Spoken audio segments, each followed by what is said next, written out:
प्रिय दर्शकों, मैं आप सभी का नए और नियमित दर्शकों का इस क्रमबद्ध बाइबल अध्ययन कार्यक्रम सत्य वचन में हार्दिक स्वागत करती हूँ। मैं आशा करती हूँ कि आप मत्ती रचित सुसमाचार के अध्ययन से अवश्य ही आत्मिक लाभ प्राप्त कर रहे हैं। आज हम अपने अध्ययन को मत्ती अध्याय 2 उसके 19 से अध्याय 3 पद 17 पर अपना ध्यान केंद्रित करेंगे।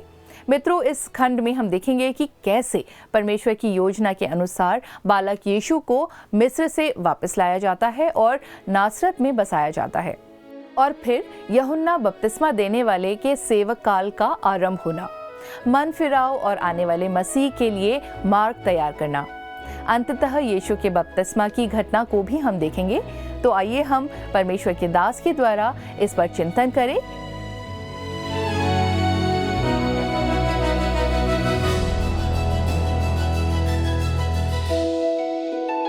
प्रिय दर्शकों, आप सभी को प्रेम भरा नमस्कार। आशा है आप परमेश्वर के वचन में दृढ़ होते जा रहे हैं। आप सभी से निवेदन है दोस्तों कि आप अपनी आशीषों को हमें निरंतर फ़ोन या व्हाट्सएप के द्वारा बताएं, जिससे हमें आपके बारे में जानकारी प्राप्त हो सके। मित्रों, पिछले अध्ययन में हमने देखा था कि परमेश्वर की आज्ञा से ज्योतिषी अन्य मार्ग से वापस लौट जाते हैं तथा यूसुफ, मरियम और बालक यीशु को लेकर यूसुफ मिस्र चले जाता है। आइए अब हम आगे बढ़ते हैं और उन घटनाओं पर अपना ध्यान केंद्रित करते हैं जो इसके बाद होती है, अर्थात नासरत को वापस आना। मत्ती रचित सुसमाचार 2 अध्याय पद 19 को हम पढ़ते हैं, जहां पर लिखा है, हेरोदेस के मरने के बाद प्रभु के दूत ने मिस्र में यूसुफ को स्वप्न में दिखाई देकर कहा। यहाँ पर आप देखते हैं दोस्तों, इस बात की ओर और मैं आप सभी का ध्यान आकर्षित करना चाहता हूँ कि हमने उत्पत्ति 32 अध्याय में पनिएल के पास प्रभु के एक दूत अर्थात याकूब के सामने उपस्थित होते हुए उसे देखा था। यहाँ पर भी परमेश्वर का एक दूत है जो यहाँ पर यूसुफ के सामने प्रकट होता है, उपस्थित होता है। यह परमेश्वर का दूत कोई और नहीं, देह धारण से पूर्व का प्रभु यीशु मसीह है, और अब देह धारण में प्रभु यीशु मसीह स्वयं मिस्र में यहाँ पर उपस्थित है। इस बात को आप यहाँ पर देख सकते हैं। तब पद 20 में पढ़ते हैं, लिखा है, उठ, बालक और उसकी माता को लेकर इस्राएल के देश में चला जा, क्योंकि जो बालक के प्राण लेना चाहते थे वे मर गए हैं। प्रभु यीशु मसीह को मिस्र से निकालकर इस्राएल लाना आवश्यक था। उसका कारण यह था कि वह व्यवस्था के अधीन उत्पन्न हुआ था और उसे मूसा की व्यवस्था के द्वारा जो दी गई व्यवस्था थी उसके अधीन ही इस्राएल में जीवन यापन करना था। केवल वही एकमात्र व्यक्ति था जिसने पूरी व्यवस्था को जो यहाँ पर दी गई है बाइबल में उसका पालन किया, उसे पूरा किया। तब पद 21 और 22 में हम पढ़ते हैं, लिखा है, वह उठा और बालक और उसकी माता को साथ लेकर इस्राएल के देश में आया, परंतु यह सुनकर कि अरखिलाउस अपने पिता हेरोदेस की जगह यहूदिया पर राज्य कर रहा है, वहां जाने से डरा। फिर स्वप्न में परमेश्वर से चेतावनी पाकर गलील प्रदेश में चला गया। दोस्तों, अरखिलाउस भी हेरोदेस राजा था जो अपने पिता की तरह ही बहुत क्रूर था। आप इस बात को याद रखें कि हेरोदेस उनका कोई नाम नहीं था, पर यह राजा की पदवी थी। उस समय राजा को हेरोदेस कहा जाता था उस देश में। इस कारण जितने भी राजा हुए वे सारे राजा हेरोदेस कहलाते थे।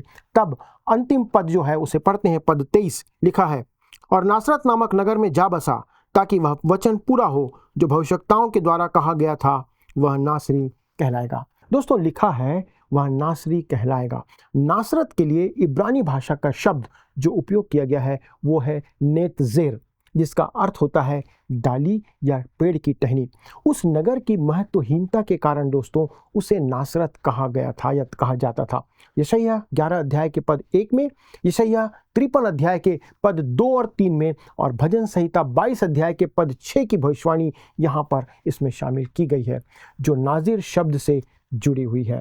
परंतु प्रभु यीशु मसीह को यह नाम केवल इसलिए नहीं दिया गया था कि वह ईशय के ठूंठ या ईशय के वंश से हुआ था, परंतु इस कारण भी उसे यह नाम दिया गया क्योंकि वह नासरत में पला और बढ़ा था। इसी कारण प्रभु यीशु मसीह को यीशु नासरी कहते हैं, और वो नासरी कहलाया। जो भविष्यवाणी यहाँ पर दी गई है वो भविष्यवाणी पूरी होती है। इस प्रकार से दोस्तों हमने प्रभु यीशु मसीह के जन्म के स्थान से संबंधित 4 भविष्यवाणियों को देख लिया। आपको ये याद होगी, बैतलहम में उसका जन्म, मिस्र से प्रभु यीशु मसीह का बुलाया जाना, रामाह में प्रभु यीशु मसीह के संदर्भ में करुण नाद और उसका नासरी कहलाना। दोस्तों ये 4 भविष्यवाणियाँ बहुत साधारण रीति से पूरी हुई, इसमें कोई कठिनाई नहीं हुई, यद्यपि लोगों को लगता था कि कैसे होगी। इसके साथ ही यहाँ पर अध्याय 2 समाप्त होता है, परंतु हम अपने अध्ययन को अध्याय 3 से जारी रखेंगे, जिसका विषय है राजा का अग्रदूत यूहन्ना बपतिस्मा देने वाला उस राज्य की घोषणा करता है और राजा की भी घोषणा करता है, अर्थात प्रभु यीशु मसीह की, और प्रभु यीशु मसीह को बपतिस्मा देता है। दोस्तों यूहन्ना बपतिस्मा देने वाले की सेवा को यहाँ से हम आरंभ होते हुए देखते हैं। आइए हम पढ़ते हैं मत्ती रचित सुसमाचार, उसका अध्याय 3 का पद 1 और पद 2। लिखा है, उन दिनों में यूहन्ना बपतिस्मा देने वाला आकर यहूदिया के जंगल में यह प्रचार करने लगा, मन फिराओ क्योंकि स्वर्ग का राज्य निकट आ गया है। मित्रों, यूहन्ना बपतिस्मा देने वाला अचानक ही धर्मशास्त्र के पन्नों पर हमें यूं ही दिखाई दे देता है। यदि हमारे पास केवल मत्ती रचित सुसमाचार होता या हम केवल मत्ती रचित सुसमाचार को जानते तो शायद हम ये पूछते, अरे यह मनुष्य कहाँ से आ टपका और उसके आने का क्या प्रयोजन है, वह किस गोत्र से है, क्योंकि मत्ती हमें उसके बारे में कोई जानकारी नहीं देता है कि यूहन्ना बपतिस्मा देने वाला कौन है और उसका क्या कारण है, कुछ नहीं बताता। यद्यपि मलाकी भविष्यवक्ता ने मलाकी अध्याय 3 के पद 1 में पहले ही इस बात की घोषणा कर दिया था, जैसा लिखा है, देखो मैं अपने दूत को भेजता हूँ और वह मार्ग को मेरे आगे सुधारेगा, और प्रभु जिसे तुम ढूंढते हो वह अचानक अपने मंदिर में आ जाएगा। हाँ, वाचा का वह दूत जिसे तुम चाहते हो, सुनो वह आता है, सेनाओं के यहोवा का यही वचन है। दोस्तों यह दूत यूहन्ना बपतिस्मा देने वाला था। आपको इसकी पृष्ठभूमि जानने की आवश्यकता नहीं है। दोस्तों इस बात को ध्यान रखिए कि जब कोई डाकिया या पोस्टमैन आपके घर डाक लेकर आता है, चिट्ठी लेकर आता है, तो आप क्या उसके बारे में पता करते हैं? आप उसके बारे में पता नहीं करते कि वह कौन है, कहाँ रहता है। आपको इसमें कोई रुचि नहीं होती है, क्योंकि आपकी रुचि जो है वो संदेश में होती है, क्योंकि वो महत्वपूर्ण है, ना कि वो संदेशवाहक। इस कारण जब कोई संदेशवाहक या डाकिया आता है तो आप उसे धन्यवाद देते हैं, उसकी सराहना करते हैं और उसे विदा कर देते हैं। मित्रों, यूहन्ना बपतिस्मा देने वाला या यूहन्ना बपतिस्मा दाता ने बहुत स्पष्ट रूप से कहा था कि वह केवल संदेशवाहक है, और मत्ती भी इस बात को प्रकट करता है। इस कारण आप पाते हैं कि वह अचानक ही धर्मशास्त्र के पन्नों पर आता है, यहूदा के जंगल में प्रचार करते हुए प्रकट होता है और पुकार पुकार कर कहता है, मन फिराओ क्योंकि स्वर्ग का राज निकट आ गया है। दोस्तों आइए अब हम इन 3 अभिव्यक्तियों पर जो यहाँ दी गई हैं उस पर बहुत गहराई से विचार करें, क्योंकि ये महत्वपूर्ण है। पहला है मन फिराओ जो वो कहता है, दूसरा है स्वर्ग का राज्य, और तीसरा है निकट आ गया है। मित्रों, मन फिराओ यह अभिव्यक्ति सदा से ही परमेश्वर के लोगों को परमेश्वर की ओर फिरने और उनको चुनौती देती है कि वे परमेश्वर के निकटता में आ जाएं, इस कारण उपयोग की गई है। मन फिराव के लिए यूनानी भाषा में मेटोनोइया शब्द का उपयोग किया गया है। मेटोनोइया जिसका अर्थ है अपना मन बदलना। दोस्तों आप किसी एक दिशा में जा रहे हैं और अब आप सोचते विचारते हैं और तुरंत विपरीत दिशा में चलने लगते हैं, ये है मेटोनोइया। दोस्तों मेरे विचार में मन फिराव यह अभिव्यक्ति उद्धार प्राप्त मनुष्यों के लिए यहाँ पर दी गई है। आज के समय में परमेश्वर को जानने वाले लोगों के ऊपर ये बात लागू होती है। ये वही लोग हैं जब वे ठंडे पड़ जाते हैं, परमेश्वर से कभी दूर चले जाते हैं, जब उन्हें परमेश्वर की ओर वापस फिरने के लिए आह्वान दिया जाता है, उन्हें प्रोत्साहित किया जाता है, तब ये शब्द का उपयोग आप करते हैं। प्रकाशित वाक्य अध्याय 2 और अध्याय 3 में प्रभु यीशु मसीह ने, आपको याद होगा, स्वयं ही एशिया की जो 7 कलीसियाएं थी उन कलीसियाओं को ये संदेश दिया था, जहां पर वो इस बात को कहता है। दोस्तों आप मुझसे पूछ सकते हैं, क्या उद्धार रहित व्यक्ति को मन फिराने की आवश्यकता नहीं है? ये बात एक बहुत बड़ा चिन्ह या प्रश्न चिन्ह लगाती है। क्या एक व्यक्ति जो उद्धार नहीं पाया है उसे क्या मन फिराने की आवश्यकता है? नहीं दोस्तों, उसे मन फिराने की आवश्यकता नहीं है। एक उद्धार रहित मनुष्य को, ध्यान से सुनिएगा, एक उद्धार रहित मनुष्य को सबसे पहले प्रभु यीशु मसीह के पास आकर उस पर विश्वास करने के लिए कहा गया है। बाइबल ऐसा कहती है। प्रेरितों के काम 16 अध्याय पद 31 में पौलुस उस फिलिप्पी जेलर से यही कहता है, प्रभु यीशु मसीह पर विश्वास कर तो तू और तेरा घराना उद्धार पाएगा। उसे पश्चाताप करने की आवश्यकता नहीं थी, परंतु जब एक उद्धार रहित मनुष्य प्रभु यीशु मसीह पर विश्वास करता है, उसके उस उद्धारक मृत्यु पर विश्वास करता है, तब वह पश्चाताप ही करता है। यही बात यहाँ पर समझने की है। ध्यान से सुनिएगा दोस्तों, विश्वास का अर्थ है मसीह की ओर फिरना, मसीह के पास आना। जब आप मसीह की ओर फिरते हैं, उसकी तरफ आने लगते हैं, तब आपको किसी और चीज़ से भी फिरने की आवश्यकता होती है या फिर जाना चाहिए। दोस्तों, इस प्रकार से आप कह सकते हैं पश्चाताप विश्वास करने का एक भाग है। इसका मतलब कि जब आप विश्वास करते हैं प्रभु यीशु मसीह पर, तब साथ में आप पश्चाताप भी करते हैं। परंतु उद्धार से रहित एक मनुष्य को जो सबसे पहला संदेश या सबसे पहला काम किया जाना चाहिए वो है कि उसे प्रभु यीशु मसीह पर विश्वास करना होगा या करना चाहिए। सबसे आवश्यक है कि वो प्रभु यीशु मसीह पर अपने उद्धारकर्ता के रूप में भरोसा करे, ये मान ले कि वो उसके लिए मारा गया, वही उसका प्रभु है। ये महत्वपूर्ण बात है। अब आइए हम देखते हैं स्वर्ग का राज्य। इस अभिव्यक्ति का अर्थ होता है पृथ्वी पर परमेश्वर का या स्वर्ग का राज्य स्थापित होना। प्रभु यीशु मसीह राजा है, हमने इस बात को देखा। आप बिना राजा के एक राज्य की कल्पना नहीं कर सकते। वैसे ही दोस्तों, बिना राज्य के आप एक राजा की भी कल्पना नहीं कर सकते। एक राजा के पास एक राज्य होना चाहिए। इस कारण जब यूहन्ना बपतिस्मा देने वाला कहता है कि स्वर्ग का राज्य निकट है, जो उसके कहने का अर्थ यहाँ पर है कि स्वर्ग का राज्य उस राजा के व्यक्ति के रूप में वहाँ पर अवस्थित हुआ है या बना हुआ है या उनके निकटता में आया है, जैसे कि प्रभु यीशु मसीह उनके मध्य आया था।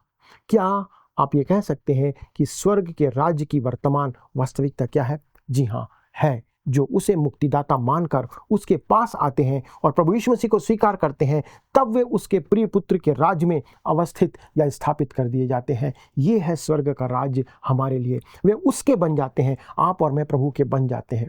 उनका संबंध, आपका मेरा संबंध उस राजा के साथ बन जाता है। आप एक प्रजा और राजा से भी बढ़कर उसके लिए आत्मीय हो जाते हैं। प्रभु यीशु मसीह एक दुल्हा है और कलीसिया या विश्वासी उसकी दुल्हन है, उसका ये भाग है। यही बात को दोस्तों यूहन्ना 14 अध्याय के पद 15 में प्रभु यीशु मसीह कहते हैं, यदि तुम मुझसे प्रेम रखते हो तो मेरी आज्ञाओं को मानोगे। मित्रों, स्वर्ग का राज्य पृथ्वी के ऊपर स्वर्ग का शासन है। आज संसार में उस शासन का अस्तित्व नहीं है। क्या आप इस बात को सुनकर चौंक रहे हैं? जी हाँ, आज संसार में स्वर्ग के राज्य स्थापित नहीं है। आज मसीह संसार का राज्य नहीं कर रहा है, ना ही वो यहाँ का राजा है। जो लोग ये कहते हैं या सोचते हैं कि स्वर्ग का राज्य आज पृथ्वी पर अस्तित्व में है, तो उनकी इस सोच के साथ कुछ समस्या जरूर है। मित्रों, आज मसीह किसी भी रीति से हमारे संसार में शासन नहीं कर रहा है। मसीह सिर्फ उनके हृदय में शासन कर रहा है जिन्होंने प्रभु यीशु मसीह को अपना उद्धारकर्ता स्वीकार किया है, अपने हृदय में उसे स्थान दिया है। ये अंतर है। मत्ती कहता है कि वह जो कुछ उसने लिखा है वह भविष्यवाणी की पूर्ति है जो यहाँ पर लिखी गई है। तब आगे बढ़ते हैं, मत्ती 3 और उसके पद 3 में हम पढ़ते हैं, कहता है, यह वही है जिसकी चर्चा यशायाह भविष्यवक्ता के द्वारा की गई।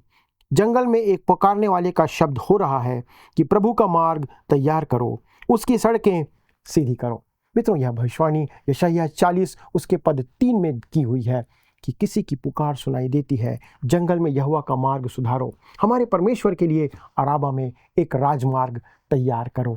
तब पद 4 में लिखा है, यह यूहन्ना ऊंट के रोम का वस्त्र पहने था और अपनी कमर में चमड़े का कटिबंध बांधे हुए था। उसका भोजन टिड्डियां और बनबधू था। दोस्तों, यहाँ पर यूहन्ना एक असामान्य व्यक्ति के रूप में प्रकट होता है। उसका भोजन, उसका पहरावा दोनों असामान्य थे। वह स्वयं को निर्जन प्रदेश में पुकारने वाली आवाज के रूप में प्रकट करता है। उसके कपड़े ऊंट के बालों से बने हुए थे, उसकी कमर पर चमड़े का एक पटुका बंधा हुआ था और उसका भोजन टिड्डियां और वन मधु या जंगली शहद था। दोस्तों, एक ऐसा मनुष्य जिसका जीवन एक खास काम के लिए, एक खास मकसद के लिए समर्पित किया गया था। वह पुराने नियम का एक चरित्र है। इस बात को याद रखिए, जो पुराने नियम से निकलकर नए नियम के पन्नों में प्रकट होता है, वह पुराने नियम का सबसे अंतिम भविष्यवक्ता है दोस्तों, जो यहाँ पर प्रकट होता है। तब पद 5 में हम पढ़ते हैं, लिखा है, तब यरूशलेम और सारे यहूदिया और यरदन के आसपास के सब स्थानों के लोग उसके पास निकल आए। दोस्तों, यहाँ पर ध्यान दीजिए कि भीड़ उसके पास आती है। यूहन्ना ने प्रचार करने के लिए कोई स्टेडियम या कोई बड़ा हॉल या कोई बड़ा गिरजाघर किराए पर नहीं लिया, परंतु वो उस स्थान पर गया और जहाँ पर लोग उसके पीछे चले आते हैं। तब पद 6 में आगे लिखा है, उन्होंने अपने अपने पापों को मानकर यरदन नदी में उससे बपतिस्मा लिया। दूसरे शब्दों में दोस्तों, यह सब कुछ लोगों के जीवन में एक परिवर्तन को प्रकट करता है। यूहन्ना के बपतिस्मा के प्रति समर्पण करने का अर्थ था कि वे अपने पुराने जीवन को त्याग कर नए जीवन की ओर फिर रहे थे। तब आइए हम आगे बढ़ते हैं और इसके बाद देखते हैं फरीसी और सदूकी लोगों को, जो कि पद 7 और 8 में आकर वहां पर क्या करते हैं। जब उसने बहुत से फरीसियों और सदूकियों को बपतिस्मा के लिए अपने पास आते देखा तो उनसे कहा, हे सांप के बच्चों, तुम्हें किसने जता दिया कि आने वाले क्रोध से भागो, इसलिए मन फिराव के योग्य फल लाओ। दोस्तों, यहाँ पर आप देखिए कि उसके पास कौन कौन आते हैं और सुनिए कि यूहन्ना किस प्रकार से इन सम्मानित अतिथियों का या सम्मानित लोगों का अभिवादन करता है, उनसे कैसे बात करता है। दोस्तों, यदि आपका पास्टर चर्च में आपको हे सांप के बच्चों कह करके आपको संबोधित करे तो आप क्या करेंगे? आप पास्टर को बदल देंगे। आप सिर्फ बपतिस्मे की प्रक्रिया या रीति विधि को निभाकर पार नहीं पा सकते। इस बात को ध्यान रखिए दोस्तों, आपके जीवन में फल दिखना चाहिए जो आवश्यक है, उसी बात को यहाँ पर कह रहा है। तब पद 9 में हम पढ़ते हैं और आगे क्या कहता है, लिखा हुआ है, और अपने अपने मन में यह ना सोचो कि हमारा पिता अब्राहम है, क्योंकि मैं तुमसे कहता हूँ कि परमेश्वर इन पत्थरों से अब्राहम के लिए संतान उत्पन्न कर सकता है। मित्रों, यह बहुत ही कठोर भाषा है जो यहाँ पर उपयोग करता है। इस कारण आप समझ सकते हैं कि वह पूरे यहूदिया में प्रसिद्ध व्यक्ति नहीं था, क्योंकि वो अपने शब्दों को इस रीति से तीखे शब्दों को उपयोग कर रहा था। तब पद 10 में क्या कहता है, अब कुल्हाड़ा पेड़ों की जड़ पर रखा हुआ है, इसलिए जो जो पेड़ अच्छा फल नहीं लाता वह काटा और आग में झोंका जाता है। मित्रों, नए नियम में फल लाने के बारे में बहुत कुछ कहा गया है। फल लाना एक अच्छे पेड़ की निशानी है, एक अच्छे पेड़ की पहचान है, क्योंकि सिर्फ फलदायी पेड़ ही फल दे सकता है। यहाँ पर वो कहता है कि जो कुल्हाड़ा है वो पेड़ की जड़ों पर रखा हुआ है। इसका कारण है कि पेड़ फल नहीं दे रहा है। जड़ और फल साथ साथ चलते हैं, ये दोनों का संबंध एक साथ है, और एक पेड़ को अच्छा फल लाने के लिए एक अच्छी जड़ की आवश्यकता होती है, जिस कारण से अच्छा फल निकलता है। बिल्कुल यही बात यूहन्ना उनसे यहाँ पर कह रहा था। वह उनसे कह रहा था कि जो पेड़ फल नहीं लाएगा या नहीं लाता है वह काटा जाएगा और आग में डाल दिया जाएगा। तब मत्ती 3 अध्याय के पद 11 में क्या कहता है, लिखता है, मैं तो पानी से तुम्हें मन फिराव का बपतिस्मा देता हूँ, परंतु जो मेरे बाद आने वाला है वह मुझसे शक्तिशाली है, मैं उसकी जूती उठाने के योग्य नहीं, वह तुम्हें पवित्र आत्मा और आग से बपतिस्मा देगा। हालेलुया। दोस्तों, पवित्र आत्मा से बपतिस्मे की बात को 2000 साल पूरे हो चुके हैं जो यूहन्ना ने कहा था। आज मैं और आप पवित्र आत्मा के समय में जी रहे हैं। क्या आप जानते हैं, वर्तमान समय में प्रभु यीशु मसीह पवित्र आत्मा से बपतिस्मा आपको और मुझको और संसार के लोगों को दे रहा है। वह दूसरी बार आएगा, तब प्रभु यीशु मसीह आग से आपको और मुझको बपतिस्मा देगा। और उस आग का अर्थ क्या है? उस आग का अर्थ है परमेश्वर का न्याय, जो हमारे जीवन में प्रकट किया जाएगा। इसलिए इस अलगाव को बनाए रखने की आवश्यकता है कि हम संसार से अपने आप को अलग करके रखें। कुछ लोग कहेंगे, अरे मैंने सोचा कि पिंतीकुस्त के दिन विश्वासियों का बपतिस्मा पवित्र आत्मा और आग के साथ हो गया था, क्योंकि वचन कहता है कि आग के समान जीभें फटती हुई दिखाई दी और इनमें से प्रत्येक पर आ ठहरे। दोस्तों, प्रेरितों के काम अध्याय 2 पद 2 और 3 में लिखा है, एकाएक आकाश से बड़ी आंधी की सी सनसनाहट का शब्द हुआ और उससे सारा घर जहां वे बैठे थे गूंज गया और उन्हें आग की सी जीभें फटती हुई दिखाई दी और उनमें से हर एक पर आ ठहरी। मित्रों, यहाँ पर कोई आंधी नहीं थी और ना ही आग थी, यह पवित्र आत्मा का आगमन था, जो पवित्र आत्मा अवतरित हुआ था। परंतु कुछ तो ऐसा था जिसने लोगों की आंखों और कानों को उस समय आकर्षित किया था। इसलिए जब पवित्र आत्मा आया तो आग से बपतिस्मा देने वाली बात पूरी नहीं हुई है। इस बात को अपने ध्यान में रखिएगा मित्रों। फिर से सुनिए, आग का बपतिस्मा यीशु मसीह के दूसरे आगमन के समय प्रभु यीशु मसीह हम सभी को देगा। पवित्र आत्मा के वर्तमान युग में आप और मैं पवित्र आत्मा के द्वारा से बपतिस्मा पाते हैं और प्रत्येक विश्वासी पर पवित्र आत्मा डाला गया है यदि आपने प्रभु यीशु मसीह को अपना उद्धारकर्ता स्वीकार किया है। ना केवल कुछ ही लोग, परंतु यीशु पर विश्वास करने वाले प्रत्येक विश्वासी का बपतिस्मा पवित्र आत्मा के द्वारा हो चुका है। इस बात को वचन कहता है, मैं नहीं कहता, जिसका अर्थ है कि विश्वासी मसीह की देह के साथ पहचाना जाता है। जिसका अर्थ ये भी है कि वह यीशु मसीह की, आप यीशु मसीह के देह के अंग बन जाते हैं। यह परमेश्वर के वचनों के अंदर एक महान सच्चाई है जिसे आप अपने मन में गठान बांध कर रख लीजिए। इसके आगे पद 12 और 13 में हम देखते हैं कि यूहन्ना आगे मसीह के दूसरे आगमन की यहाँ पर बात करता है। आइए पढ़ते हैं पद 12 और 13। उसका सूप उसके हाथ में है और वह अपना खलिहान अच्छी रीति से साफ करेगा और अपने गेहूं को तो खत्तों में इकट्ठा करेगा, परंतु भूसी को उस आग में जलाएगा जो बुझने की नहीं। उस समय यीशु गलील के यरदन के किनारे यूहन्ना के पास उससे बपतिस्मा लेने आया। दोस्तों, यह अनोखी बात है और हम यह प्रश्न या आप यह प्रश्न पूछ सकते हैं कि यीशु का बपतिस्मा क्यों हुआ, क्या कारण था कि यीशु को बपतिस्मा लेना पड़ा। इसके आगे पद 14 और 15 में इसका उत्तर हमें मिलता है। कहता है, परंतु यूहन्ना यह कहकर उसे रोकने लगा, मुझे तो तेरे हाथ से बपतिस्मा लेने की आवश्यकता है और तू मेरे पास आया है। यीशु ने उसको यह उत्तर दिया, अब तो ऐसा ही होने दे, क्योंकि हमें इस रीति से सब धार्मिकता को पूरा करना उचित है। तब उसने उसकी बात मान ली। दोस्तों, ये बहुत महत्वपूर्ण भाग है। यीशु का बपतिस्मा क्यों हुआ, क्यों किया गया? हो सकता है इसके अनेक उत्तर हों, लेकिन इसका मुख्य कारण यहाँ पर दिया गया है, इसी प्रकार सारी धार्मिकता को पूर्ण करें। प्रभु यीशु मसीह पूर्ण रीति से अपनी पहचान, ध्यान से सुनिए, प्रभु यीशु मसीह पूर्ण रीति से अपनी पहचान पापी मानव जाति के साथ यहाँ पर प्रकट करता है कि वो मनुष्य बन के आया और वो पाप को अपने ऊपर वहन करने वाला था। यशायाह 53 अध्याय पद 12 की भविष्यवाणी यहाँ पर की गई है। जैसा लिखा है, वह अपराधियों के संग गिना गया। अपराधी नहीं था, लेकिन उनके संग गिना गया। यहाँ पर वह राजा है जो अपनी प्रजा के साथ अपनी पहचान बना देता है और बना रहा है। वास्तव में बपतिस्मा का अर्थ है पहचाना जाना, आइडेंटिफाई किया जाना। और मैं विश्वास करता हूं दोस्तों कि पहचाना जाना ही प्रभु यीशु मसीह के बपतिस्मा का एक मुख्य उद्देश्य था कि वो लोग जान लें कि वो एक मनुष्य है।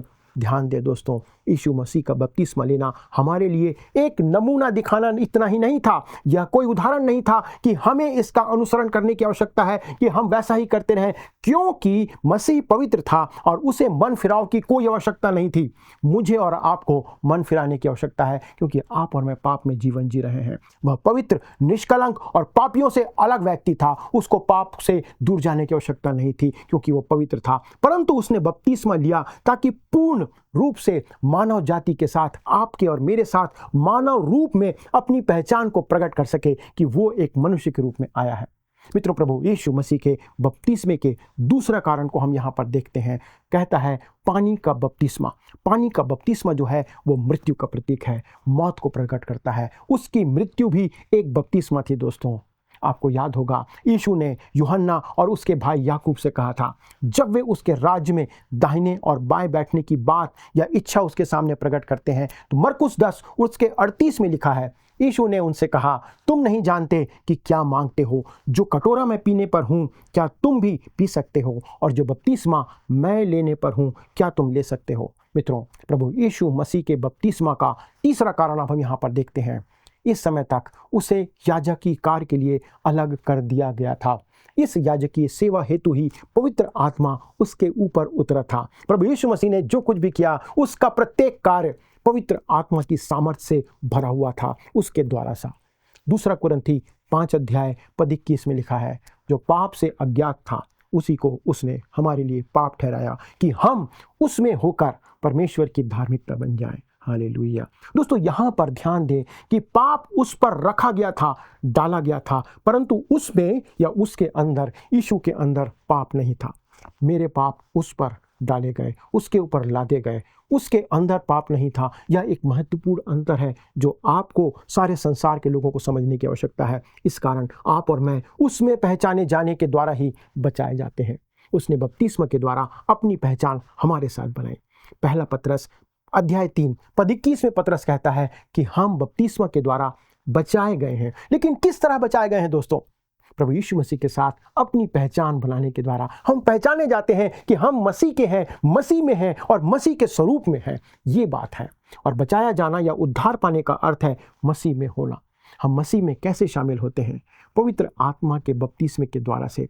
मैं जल के बपतिस्मे में विश्वास करता हूँ, क्योंकि उसके द्वारा हम प्रकट करते हैं कि हम मसीह के साथ पहचाने गए हैं। यूहन्ना 6 अध्याय के 37 में प्रभु यीशु मसीह कहते हैं, जो कोई मेरे पास आएगा उसे मैं कभी ना निकालूंगा। हम मसीह के साथ पहचाने गए हैं और यह कार्य पवित्र आत्मा के द्वारा से होता है। जल का बपतिस्मा इस बात की गवाही है। जब आप मसीह के पास आते हैं तो आपको बपतिस्मा लेना चाहिए, क्योंकि यह आपका कर्तव्य है, हर एक विश्वासी का कर्तव्य है। यदि आप ऐसा नहीं करते हैं तो यह प्रभु यीशु मसीह के प्रति विद्रोह है। तब कहता है, यीशु ने उसको यह उत्तर दिया, अब तो ऐसा ही होने दे, क्योंकि हमें इसी रीति से सब धार्मिकता को पूरा करना उचित है। तब उसने उसकी बात मान ली। तब अंतिम बात जहाँ पर देखते हैं पद 16 और 17 में लिखा है, और यीशु बपतिस्मा लेकर तुरंत पानी से ऊपर आया, और देखो उसके लिए आकाश खुल गया, और उसने परमेश्वर के आत्मा को कबूतर के समान उतरते और अपने ऊपर आते देखा। और देखो यह आकाशवाणी हुई, यह मेरा प्रिय पुत्र है जिससे मैं अत्यंत प्रसन्न हूँ। दोस्तों, यहाँ हमें परमेश्वर की त्रिएकता देखने को मिलती है। लोग कहते हैं त्रिएकता कहाँ है? यहाँ पर आप देखिए, जैसे कि प्रभु यीशु पानी से बाहर आया, परमेश्वर का पवित्र आत्मा कबूतर के समान उस पर उतरा, और तभी परमेश्वर पिता ने स्वर्ग से यह घोषणा की, यह मेरा प्रिय पुत्र है जिससे मैं अत्यंत प्रसन्न हूँ। प्रभु यीशु मसीह अब अपने लोगों के साथ पहचाना गया है, एक महान राजा, वो एक अद्भुत राजा है। दोस्तों, इसके साथ ही अध्याय 3 यहाँ पर समाप्त होता है। परमेश्वर प्रभु यीशु मसीह से प्रसन्न था, उसके जीवन और उसके कार्य के कारण से वह उससे प्रसन्न था। प्रश्न है आपके लिए, क्या आज परमेश्वर आपके और मेरे जीवन के बारे में भी यही राय रखता है? कृपया विचार करें, क्या आपके जीवन से परमेश्वर प्रसन्न है? दोस्तों, इस बात के साथ हम यहाँ पर समाप्त करते हैं। अगले प्रसारण में इस अध्ययन को आगे बढ़ाएंगे। प्रभु आप सभी को आशीष दे। प्रिय मित्रों, मैं आशा करती हूँ कि आज के अध्ययन के द्वारा आपने अवश्य ही महत्वपूर्ण बातों को सीखा है। इस खंड में हमने देखा कि परमेश्वर की योजना हमेशा समय और पूर्ण रूप से पूरी होती है। चाहे परिस्थितियाँ कैसी भी हो, परमेश्वर अपने वचनों को पूरा करता है। यूहन्ना का संदेश हमें पश्चाताप और जीवन में परिवर्तन की आवश्यकता की याद दिलाता है, जबकि यीशु का बपतिस्मा हमें विनम्रता, आज्ञाकारिता और परमेश्वर के साथ संबंध की महत्ता को सिखाता है। तो आइए हम भी अपने जीवन में इन शिक्षाओं को अपनाएं और सत्य तथा धार्मिकता के मार्ग पर चलें और इसके महत्व को समझें। परमेश्वर आप सभी की सहायता करे। तो आइए अब हम चले प्रश्नों की ओर। पिछले प्रश्न का उत्तर है ए, हेरोदेस। हेरोदेस ने 2 वर्ष और उससे कम के लड़कों को मरवा डाला। आज के अध्ययन पर आधारित प्रश्न है, किसने कहा मन फिराओ, क्योंकि स्वर्ग का राज्य निकट आ गया है? ए, हेरोदेस, बी, अरखिलाउस, सी, यीशु, या डी, यूहन्ना बपतिस्मा देने वाला? मित्रों, इस प्रश्न का उत्तर हमें कल सुबह 6 बजे से पहले विकल्प ए, बी, सी या डी के साथ अपना नाम, पता, स्थान के साथ 9651433397 96514333397 पर SMS या WhatsApp करें। मित्रों, यदि आप इस अध्ययन को दोबारा सुनना चाहते हैं तो स्क्रीन पर दिए वर्ड रिसाउंड्स टुडे हिंदी लिखकर आप हमारे YouTube पर सुन सकते हैं। अधिक जानकारी और प्रार्थना के लिए आप दिए गए नंबर 9651433397 96514333397 पर कॉल करें। हमारे परामर्शदाता आपकी सहायता के लिए सदैव तत्पर हैं। प्रभु आप सभी को आशीष दे। क्या आपको यह कार्यक्रम पसंद आया? अभी हमें एक मिस कॉल करें और आप अगले विजेता हो सकते हैं।